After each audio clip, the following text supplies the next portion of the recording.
Hechos totalmente erróneos en los que todos aún creen. Número 10. La mentira sobre el alto consumo de azúcar. Comencemos con una de las creencias más arraigadas en el imaginario colectivo de los padres, la idea de que el azúcar convierte a los niños en pequeños demonios hiperactivos, como si bastara un pirulí o una porción de pastel para activar un botón invisible de caos. Es como si, de repente, esos dulces inocentes liberaran una energía descontrolada capaz de hacer que cualquier niño salga corriendo, saltando, gritando y desafiando las leyes de la física y de la paciencia. Pero, ¿será cierto? Aunque parezca convincente al fin y al cabo, ¿quién no ha visto a un niño alocado en una fiesta? Esa conexión entre azúcar e hiperactividad ya fue desmentida por la ciencia. Los investigadores, sospechando de la mala fama injusta del azúcar, decidieron investigar a fondo. En un estudio cuidadosamente diseñado,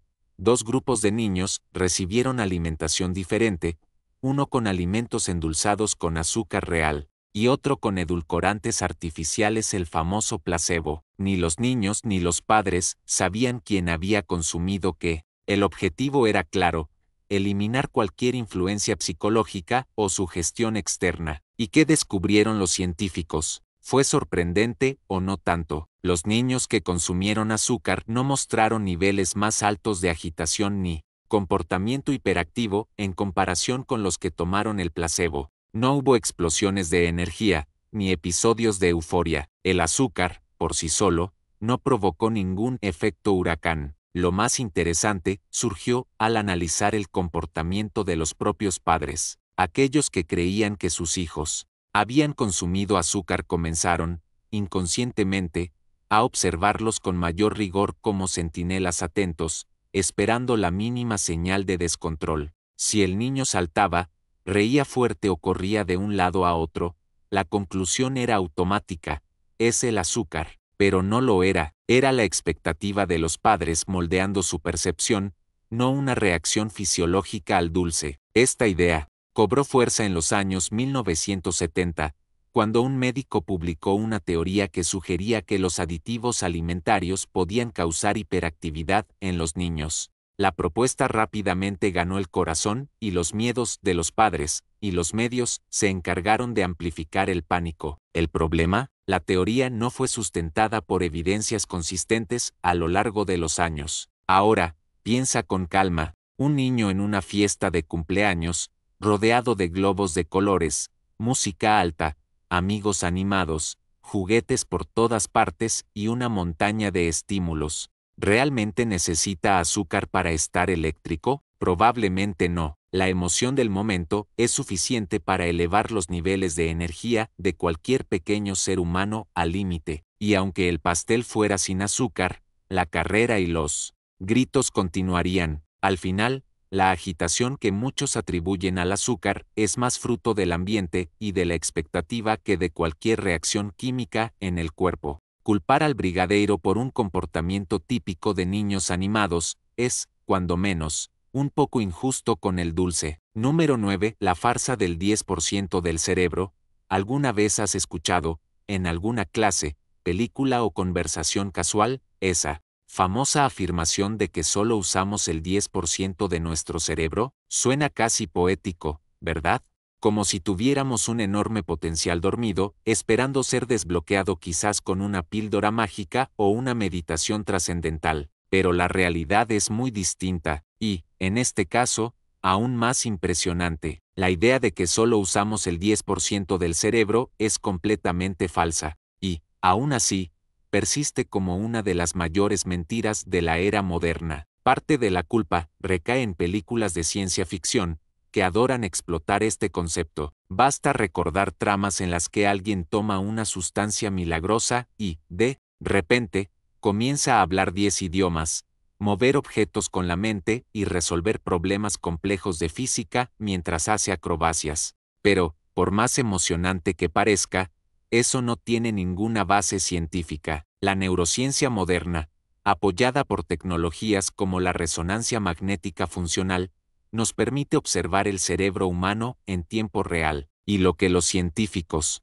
ven es una verdadera orquesta de actividad cerebral que sucede constantemente. Incluso cuando estamos en reposo o durmiendo, nuestro cerebro está lejos de estar apagado. Gestiona nuestras funciones vitales, la respiración, los latidos del corazón, la digestión y también se ocupa de tareas más sutiles, como consolidar memorias, procesar emociones y, en ocasiones, traer a la mente ese recuerdo embarazoso de algo que dijimos hace 5 años en una reunión. El cerebro es un órgano incansable. Aunque representa solo alrededor del 2% del peso de nuestro cuerpo, consume cerca del 20% de la energía total, sí, una quinta parte de toda la energía que generamos. Es como si tuviéramos un pequeño calentador interno, funcionando las 24 horas del día, sin parar, quemando combustible para mantener todo en orden. Entonces, la verdad es, si usamos prácticamente todas las áreas de nuestro cerebro, claro, no las usamos todas al mismo tiempo, al igual que no usamos todos los músculos del cuerpo en un solo movimiento, pero a lo largo del día, en diferentes actividades, todas las regiones entran en acción. La noción de que tenemos una gran parte del cerebro inactiva es solo un mito seductor, creado quizás para hacernos sentir que podríamos ser algo mucho más grande si desbloqueáramos esa supuesta capacidad oculta. Pero, a decir verdad, lo que el cerebro humano ya hace es tan extraordinario que ni siquiera necesitamos píldoras mágicas para quedar impresionados. Número 8. El mito del 10% del cerebro. La idea de que solo usamos el 10% de nuestro cerebro es una de las falacias más persistentes de la historia moderna. Resiste el paso del tiempo como uno de esos rumores tercos que simplemente no desaparecen, no importa cuántas veces la ciencia lo desmienta, pero seamos claros,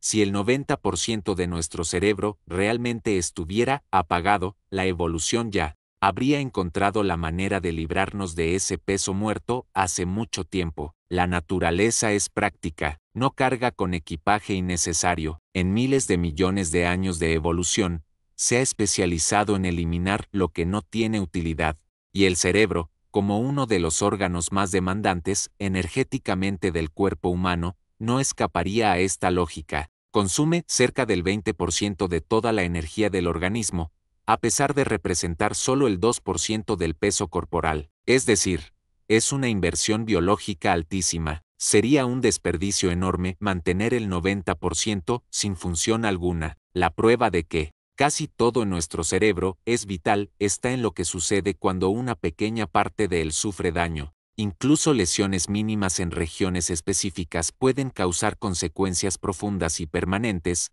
pérdida de memoria, dificultades motoras, cambios en la personalidad, entre otros efectos. Si realmente tuviéramos un 90% de área ociosa, las lesiones serían mucho más tolerables, pero no lo son. Este mito del 10% probablemente surgió a finales del siglo XIX, basado en una mala interpretación de una frase de William James, un influyente psicólogo y filósofo de Harvard. Él dijo que la mayoría de las personas no alcanza todo su potencial mental. Era una reflexión filosófica sobre el desarrollo humano, no una afirmación fisiológica. Con el tiempo, alguien distorsionó sus palabras, transformando la metáfora en un hecho científico y el resto es historia. Así que no, tu cerebro no tiene áreas dormidas esperando ser activadas por una píldora mágica o por un rayo cósmico de iluminación. Ya está funcionando, en todas sus regiones, todo el tiempo, incluso mientras duermes. Y eso, por sí solo, es bastante impresionante. Número 7. Monedas del cielo. No te van a matar. Probablemente hayas oído este clásico. Si una moneda cae desde lo alto del Empire State Building, puede atravesar el cráneo de alguien abajo. Parece el tipo de historia que se cuenta en excursiones escolares, como una lección sombría sobre los peligros de la gravedad, pero no es más que una leyenda urbana que ganó fama y dramatización. Vamos a los hechos. Cuando una moneda se deja caer desde un lugar alto como el Empire State Building, realmente comienza a acelerar debido a la gravedad. Pero esa aceleración no es infinita. La resistencia del aire entra en juego. El aire, al contrario de lo que parece, no es un espacio vacío. Está lleno de moléculas que empujan contra cualquier objeto que intenta atravesarlo, y cuanto más rápido se mueve ese objeto, más resistencia encuentra. En determinado momento, la fuerza de la gravedad y la resistencia del aire se equilibran. Ese punto se conoce como velocidad terminal. Para una moneda de 1 centavo, la velocidad terminal es de alrededor de 40 km por hora, aproximadamente 25 mph, que es más lento que un ciclista común en una bajada. Entonces, ¿qué pasa si esa moneda golpea a alguien? El impacto puede ser molesto, quizás comparable a recibir un chasquido fuerte en el cuero cabelludo, pero nada más. No causa fracturas, no perfora la piel y definitivamente no atraviesa cráneos. Ahora, si esa misma moneda se soltara en el vacío, digamos, en el espacio donde no hay resistencia del aire, sí podría alcanzar velocidades absurdas, superiores a 300 km por hora, pero aquí en la Tierra, con nuestra atmósfera siempre presente, jamás se convertirá en un proyectil mortal. Curiosamente, objetos con forma aerodinámica, como un bolígrafo, tienen más potencial de causar daño al caer, justamente porque atraviesan el aire con más eficiencia. Un bolígrafo puntiagudo puede actuar como una mini flecha. Aún así, las probabilidades de una herida grave siguen siendo bajas. Número 6. El mito de que un rayo nunca cae 2 veces en el mismo lugar. Un rayo nunca cae 2 veces en el mismo lugar. Esa es una de esas frases que parecen poéticas y reconfortantes, pero son científicamente falsas. Un rayo no solo puede caer 2 veces en el mismo lugar, si cae, y con frecuencia. Un ejemplo clásico es el propio Empire State Building, el mismo del mito de la moneda mortal. Es alcanzado por rayos unas 25 veces al año. Sí, 25 veces. Y esto no es casualidad. El edificio es alto, de metal, y destaca en el paisaje urbano todo lo que un rayo adora. Un caso aún más sorprendente es el de Roy Sullivan, un guardabosques estadounidense que entró en el Guinness como el hombre más veces alcanzado por rayos, 7 veces a lo largo de su vida, y sobrevivió a todas. Después del cuarto impacto, sus compañeros empezaron a evitarlo en días de tormenta, por miedo a ser alcanzados por efecto secundario. La razón por la que los rayos alcanzan repetidamente los mismos lugares es sencilla: buscan el camino de menor resistencia hacia el suelo. Y objetos altos o puntiagudos como edificios, árboles solitarios o torres metálicas son objetivos ideales. Si estás solo en un campo abierto durante una tormenta, por ejemplo, puedes convertirte en el punto más alto disponible, y eso te convierte, en la práctica, en un pararrayos ambulante. Y hay más, el cielo no siempre tiene que estar oscuro y amenazante. Existe un tipo raro de descarga eléctrica llamada rayo azul, que puede partir de una tormenta lejana y alcanzar un área bajo un cielo aparentemente despejado. La víctima puede estar paseando tranquilamente, sin ninguna señal visible de peligro, cuando el rayo viene de la nada. Por lo tanto, el rayo sí puede caer 2, 3 o incluso 30 veces en el mismo lugar y, si ese lugar eres tú, es mejor buscar refugio inmediatamente. Número 6. Los vikingos dejaron los cuernos. En casa intenta imaginar a un vikingo. ¿Qué viene a tu mente? Probablemente un guerrero musculoso, con barba desgreñada, mirada feroz, sosteniendo un hacha manchada de sangre y, claro, usando un casco con 2 enormes cuernos que se curvan hacia afuera como si fueran astas de un animal salvaje. Esa imagen, eternizada en libros, películas, disfraces de carnaval y comerciales de cerveza, parece inseparable de la figura del guerrero nórdico. Pero aquí está el choque de realidad: los verdaderos vikingos jamás usaron cascos con cuernos en batalla. Este mito visual tan popular no nació en la Escandinavia medieval, sino en los bastidores de la Europa del siglo XIX, durante una época en la que el romanticismo y el nacionalismo dominaban las artes. Producciones teatrales y óperas grandiosas como las composiciones épicas de Richard Wagner, inspiradas en la mitología nórdica, buscaban impacto visual tanto como sonoro. Los diseñadores de vestuario, encargados de vestir a héroes y dioses de antaño, querían algo imponente, simbólico, que capturara el espíritu guerrero, y el misticismo pagano de los nórdicos, y entonces, alguien tuvo la brillante idea: ¿y si ponemos cuernos en los cascos? Así fue como, en nombre de la estética y el drama teatral, nació uno de los mayores engaños de la historia de la cultura popular, inspirándose en cascos ceremoniales mucho más antiguos encontrados en la actual Dinamarca y datados de hace unos 3000 años antes de la era vikinga. Los diseñadores confundieron símbolos rituales con instrumentos de guerra. Esos antiguos cascos, sí, tenían cuernos, pero probablemente se usaban en rituales religiosos, ceremonias de prestigio o como insignias de liderazgo, no en campos de batalla. Lo que crearon, sin saberlo, fue una fantasía histórica, una ilusión visual que, aunque bellísima y dramática, nunca tuvo fundamento arqueológico, y aún así, esta imagen equivocada se impuso, entró en el imaginario colectivo, se volvió el vestuario estándar en películas, dibujos animados e incluso en productos infantiles. Pero si lo analizamos desde un punto de vista práctico, y los vikingos eran, sobre todo, prácticos, un casco con cuernos sería una elección desastrosa para un guerrero. Imagina marchar por el bosque, atravesando ramas y maleza espesa, con dos grandes estructuras sobresaliendo de tu cabeza. Ahora piensa en un combate cuerpo a cuerpo. Los cuernos serían una invitación para que el enemigo los agarre, jale o inmovilice, sin contar el peso y el desequilibrio que causarían. Un guerrero vikingo experimentado jamás usaría algo que lo hiciera más vulnerable. Los cascos verdaderos, desenterrados por arqueólogos en sitios vikingos reales, cuentan una historia muy diferente. Eran simples, resistentes, con diseño utilitario. La mayoría tenía una cúpula metálica y, a veces, un refuerzo para la nariz, el llamado protector nasal. Nada de adornos extravagantes, nada de cuernos. Solo lo necesario para sobrevivir.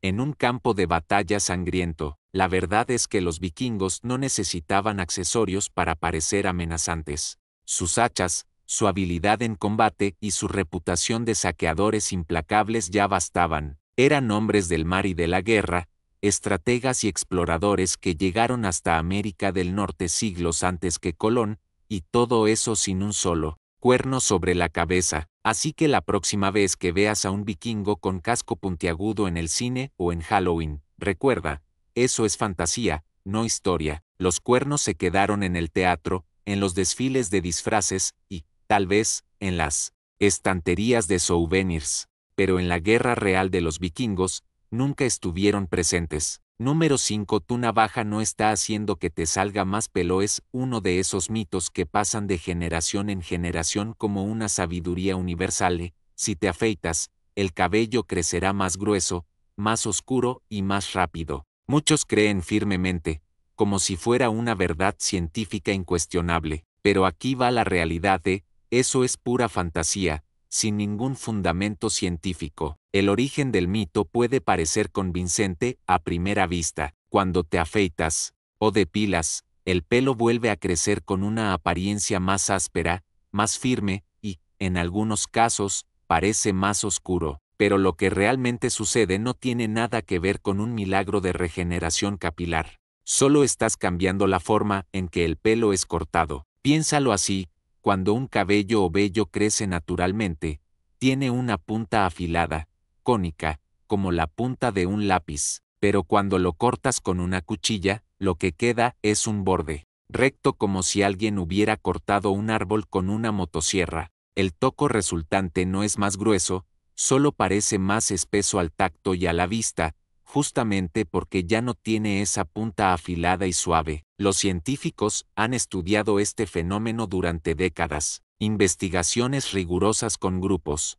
de voluntarios analizaron el crecimiento del vello tras el afeitado en diferentes partes del cuerpo, bajo distintas condiciones. El resultado es siempre el mismo: afeitar no altera el grosor, color ni velocidad de crecimiento del vello. Todo eso está determinado por factores genéticos, programados en tu ADN, y no hay cuchilla de afeitar en el mundo capaz de reescribir tu código genético. Si fuera verdad que el afeitado hace que el vello sea más fuerte, los hombres calvos de todo el mundo ya habrían solucionado el problema simplemente afeitándose la cabeza todos los días. Veríamos salones de belleza ofreciendo paquetes milagrosos de afeitado restaurador y latas de crema de afeitar vendidas como solución contra la calvicie. Pero, como todos sabemos, Jeff Bezos sigue calvo, a pesar de tener dinero suficiente para comprar todas las cuchillas de titanio del planeta. Entonces, ¿por qué sigue vivo el mito?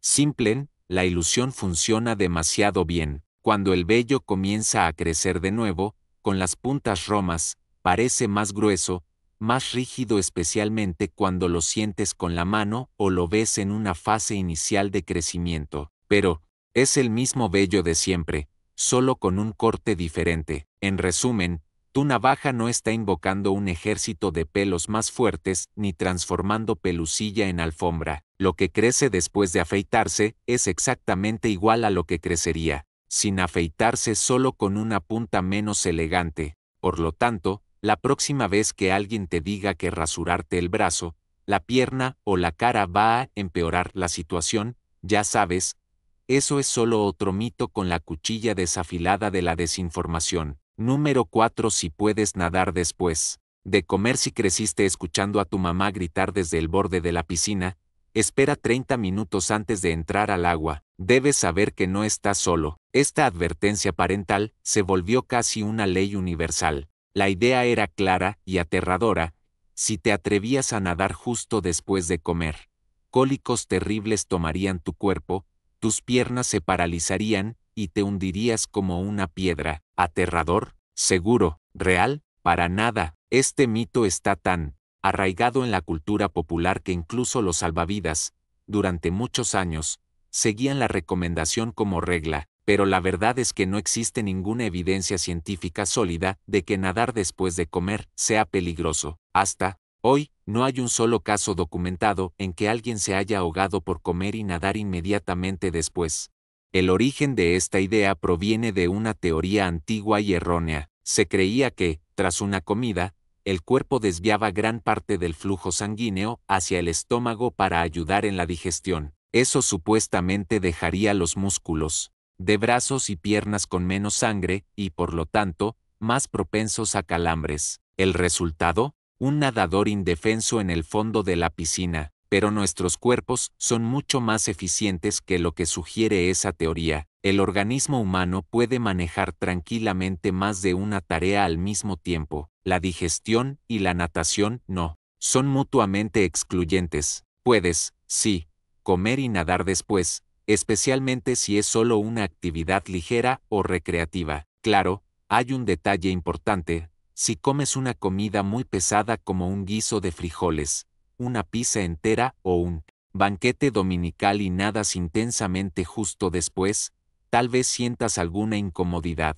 Sería como salir a correr después de llenar el plato en un buffet. El cuerpo puede quejarse, y un leve calambre puede ocurrir, pero eso está más ligado al esfuerzo físico tras una digestión pesada que a un riesgo real de ahogamiento. Incluso, atletas de alto rendimiento y nadadores profesionales suelen comer durante sus entrenamientos y competiciones, ajustando su alimentación según la intensidad del ejercicio. Ellos no solo nadan después de comer, necesitan comer para seguir nadando bien. La propia Cruz Roja Americana, una autoridad respetada en seguridad acuática, confirma que no hay ningún peligro real en nadar después de las comidas. Es seguro, y, en la mayoría de los casos, totalmente inofensivo. Así que la próxima vez que estés disfrutando un día soleado, comiendo un snack al borde de la piscina y tengas ganas de darte un chapuzón, adelante. Tu cuerpo podrá con eso. Al fin y al cabo, lo único que realmente puede pasar es que te diviertas. Número 3. Tu cabeza no es una chimenea de calor. ¿Quién no ha escuchado la frase clásica de la mamá o la abuela, dicha con preocupación? En los días fríos, por el amor de Dios, ponte un gorro, vas a congelarte. Y, para darle aún más peso al consejo, siempre venía ese dato científico: pierdes el 50% del calor corporal por la cabeza. Pero, bueno, eso es un mito, y de los grandes. La idea de que la cabeza es la principal salida de calor del cuerpo humano surgió, en realidad, de un malentendido o, mejor dicho, de un experimento mal interpretado. A finales del siglo XX, un manual de supervivencia del ejército de UNA afirmaba que entre el 40% y el 45% del calor corporal se perdía por la cabeza. Parece convincente, ¿no? El problema es que, en esa prueba, los voluntarios estaban vestidos con ropa de abrigo desde los pies hasta la cintura,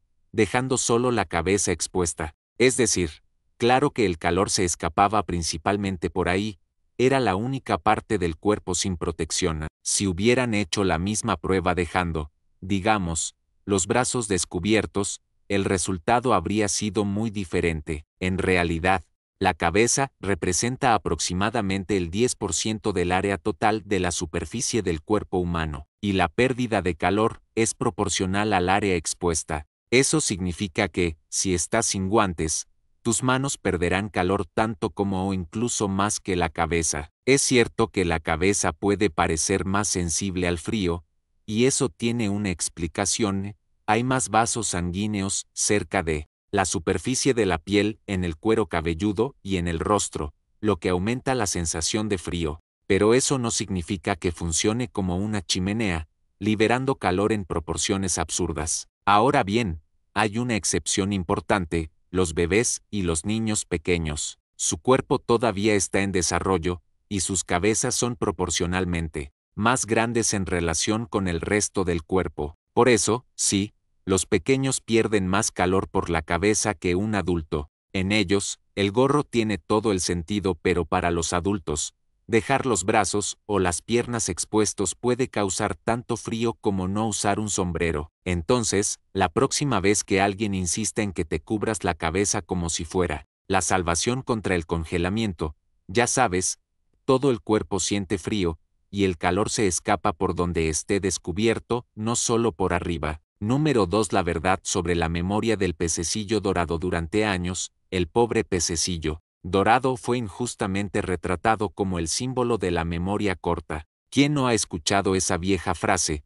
Tiene memoria de pececillo dorado, sugiriendo que la criatura apenas logra recordar lo que pasó hace 3 segundos. Pero aquí va una revelación sorprendente: eso es un mito completo y uno de los más injustos en el mundo animal. En realidad, los pececillos dorados tienen una capacidad de memoria mucho más sofisticada de lo que solemos imaginar.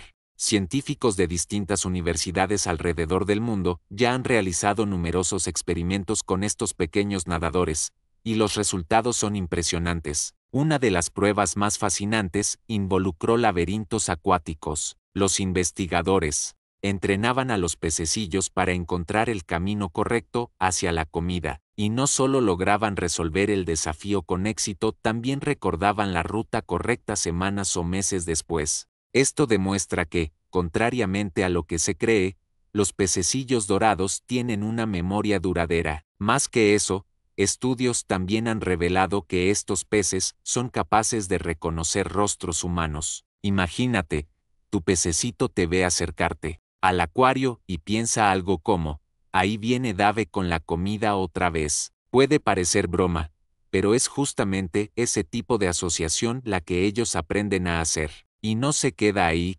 Entrenadores de pececillos, sí, existen, han logrado enseñar a sus peces a nadar a través de aros, seguir comandos simples, e incluso jugar fútbol empujando pequeñas bolitas en miniatura. Algunas pruebas fueron aún más allá, demostrando que los pececillos dorados pueden distinguir diferentes tipos de música, reconociendo patrones sonoros específicos. Ahora, tal vez lo más impresionante de todo esto: hacen todo eso con un cerebro del tamaño de un guisante y, aún así, logran formar memorias, aprender trucos y reconocer personas. ¿No es algo digno de admirar? Incluso, hay científicos que creen que estudiar el cerebro de los pececillos dorados puede ofrecer pistas sobre el funcionamiento de la memoria humana, justamente por ser un sistema más simple y fácil de analizar. Por lo tanto, la próxima vez que alguien use la expresión memoria de pececillo dorado para describir a alguien olvidadizo, ya sabes, eso es un tremendo insulto para los pececillos dorados. Número 1. La verdad sobre tragar chicle. No se queda años en tu cuerpo, ¿Quién no ha escuchado esa advertencia dramática de un adulto preocupado? No te tragues el chicle, se va a quedar atrapado en tu estómago, por 7 años. Pues sí, esa historia ha pasado de generación en generación, asustando a niños en todo el mundo, pero la verdad es que no es más que un mito muy mascado, pero mal digerido. Vamos a los hechos. Cuando te tragas un chicle, no se queda pegado en tu estómago, y mucho menos permanece allí durante años. Lo que realmente sucede es mucho más simple y mucho menos aterrador. El chicle sigue el mismo camino que cualquier otro alimento, pasa por el esófago, entra al estómago, y luego recorre el intestino hasta ser eliminado. El cuerpo humano es una máquina sumamente eficiente en ese proceso. Es cierto que el chicle está hecho de una base que el cuerpo no puede digerir completamente, pero eso no significa que se quede atrapado para siempre. Piensa en él como en el maíz. Tampoco es completamente descompuesto por el sistema digestivo, pero eso no implica que permanezca en el cuerpo. El chicle simplemente es expulsado de forma natural, usualmente en 1 o 2 días, sin causar ningún problema. Otra cosa importante, a diferencia de lo que muchos creen, no se pega a las paredes del estómago. Eso es casi imposible. Nuestro estómago está en constante movimiento, realizando contracciones que empujan todo hacia adelante. Es como un sistema de transporte interno muy eficiente. Además, el revestimiento interno del tracto digestivo es resbaladizo y está protegido por mucosidad, dificultando que algo se adhiera allí. Pero, claro, todo tiene un límite. Si una persona se tragara grandes cantidades de chicle con frecuencia, especialmente junto con objetos extraños como monedas o papel, eso podría causar obstrucciones intestinales, principalmente en niños. Pero en situaciones normales, tragarse un chicle ocasional no representa ningún riesgo serio. Y ojo que mascar sustancias similares al chicle es algo que la humanidad hace milenios. Los antiguos griegos mascaban resinas naturales de árboles. Los mayas mascaban una savia, llamada chicle, que incluso inspiró los chicles modernos. Y no hay registro histórico de nadie que haya muerto por acumulación de chicle en el estómago durante 7 años. Así que, puedes estar tranquilo, ese chicle que te tragaste por accidente cuando eras niño no está escondido en algún rincón de tu cuerpo hasta hoy. Se fue discretamente, como cualquier otra comida, y probablemente mucho más rápido de lo que imaginas. Ahora, si fuera un chicle en la acera, ahí sí, ese tal vez sí se quedaría años.